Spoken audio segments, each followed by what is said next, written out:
Hello and welcome to a mini-sode with 100% Real with Ruby. So, I think that this whole goal weight, the way that coaches, trainers, programs literally just use check-in photos and weights as the only metric of progress is really ruining people's meaning of progress and their sense of fulfillment, because if everything is just based on your body and based on something the scale says, are you ever actually learning about how you feel in that body? Getting strong in that body? Like, what's the actual end goal? Because it's not a goal weight. It's a certain look, yes, but progress one is not linear, and like, you can't just put yourself into a fat loss phase and stay in a fat loss phase for like the whole entirety of your journey. So your body changes day to day. It changes through seasons. There's going to be different priorities. And back to the goal weight, which is even more ruining, is like, where is this number coming from? Where exactly is it coming from? Is it because you see other people talking about this weight? Because everyone is different heights, for example. Everyone has different muscle composition, as another example. But then, if you're basing it on somewhere in the past, if in the past you never weight trained and now you're starting to weight train, whatever number you have in your head is completely off chart.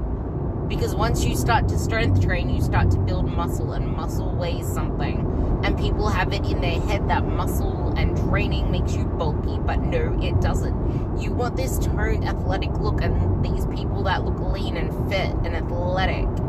And that does not come from chasing fat loss year round. Like, those people have a base level of muscle. And you can look really bulky in the gym as you train because the muscle is full of glycogen.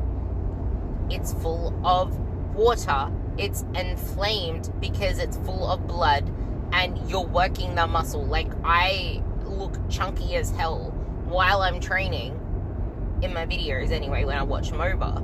But then when I take photos and look at myself in the mirror, I look far from that. But the other thing that always gets taken out of context is people training to burn calories, or people training for the sake of just burning energy, or just doing the reps, or just moving weight, versus having intent. And the thing is, if you neglect your activity outside of the gym, that is when you start to get bulky, because you need to keep your body insulin sensitive. And that not only comes from muscle, but it comes from movement. And not only that, but it's also, what is your macro intake? What are you eating as in food quality? Because you need to be eating your plants. You need to be eating your veggies and fruit. You need to be eating a shitload of protein, and protein doesn't make you bulky either. But beyond that, you need to be moving outside of the gym. Because you are in the gym for like 1 hour, maybe 90 minutes. Where do you spend most of your time? You spend it most outside of the gym. So you need to focus on what happens there. What are you putting in your mouth? What are you drinking? What are you eating? How's your sleep? How's your stress management? Because the biggest killer to one's body composition and one's physique is actually stress. It's stress. Because stress also impacts how you digest and metabolize food. It impacts the way you go about your day. It impacts your ability to burn fat and build muscle. Because if you are stressed, your body doesn't want to burn fat. It wants to prioritize carbs, as an example. And if you are living a high-stress life, I bet you can relate to a lot of burning sensations in your body when you do any type of activity. Because you can't buffer out the lactic acid from your body. And lactic acid accumulates when there's also a lot of stress in the system. Because then you're just recycling lactic acid and not actually using fuels properly. And another form of stress is doing too much exercise. I know that when I was overdoing it, when I was trying to do too much, when I was running off adrenaline, when I was running off stimulants, when I was just smashing myself to the wall, my body was inflamed as fuck. I wasn't building muscle, I wasn't burning fat, despite how hard I felt like I was working, because my body does not want to build muscle and burn fat when it's stressed out, when it's not recovering. And another form of recovery is sleep. So, with that little rant aside, another thing that I want to bring up is people failing simply because they don't celebrate their wins nor play like a winner.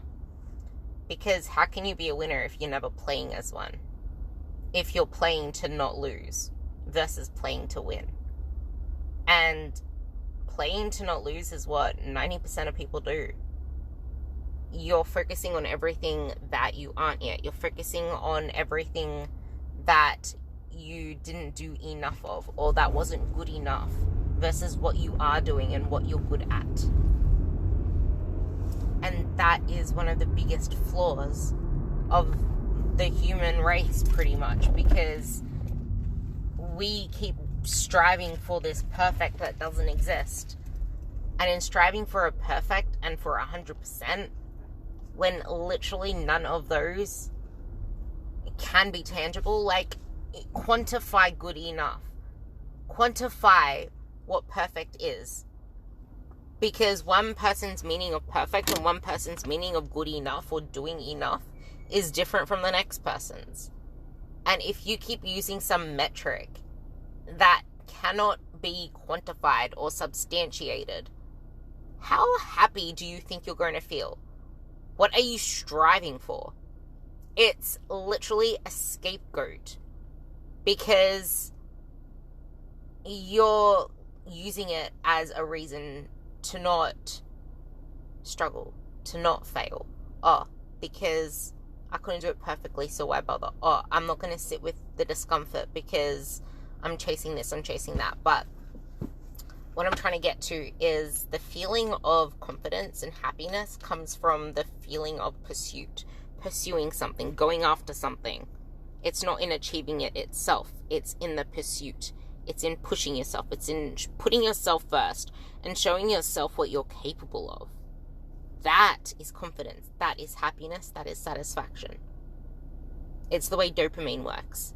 Why else do people chase the high all the time? And then as soon as they get it, on to the next one, on to the next one. You need to appreciate where you are now along the journey every single time, and not just be like, what's next? Okay, on to the next. Okay, cool, I accomplished this, now I want to accomplish this. Okay, I accomplished this, now I want to accomplish this.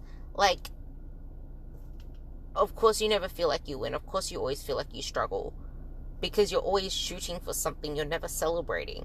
You're always wanting to one-up yourself, but you're never willing to just sit with how well you've been doing so far. So that's just something to keep in mind.